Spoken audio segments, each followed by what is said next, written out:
मेलेल्या बापाच्या अंत्यसंस्काराला यायला सुद्धा यांच्याकडे टाइम नाहीये. कुणी वेळ नसल्याचं कारण देतं तर कुणी लांब असल्याचं कारण सांगतं. खरंच तुमच्याकडे वेळ नाही, तुम्ही खरंच बिझी आहात की माणुसकी हरवून चालला आहात. याचं एक उदाहरण म्हणजे हरियाणामधली ही घटना.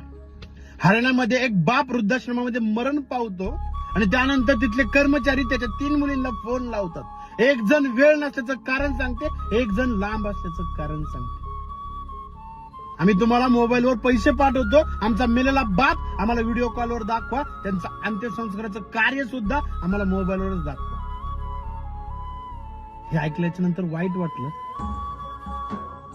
वाईट या गोष्टीचं वाटलं की अरे ज्या बापाने दिवस रात्र एक केला रे तुमच्यासाठी, तुम्हाला लहानाचं मोठं करण्यासाठी, त्या बापाच्या अंत्यसंस्कारासाठी तुमच्याकडे वेळ नाहीये. अरे ज्या बापाने स्वतःची सगळी स्वप्न बाजूला ठेवून दिवस रात्र तुमच्यासाठी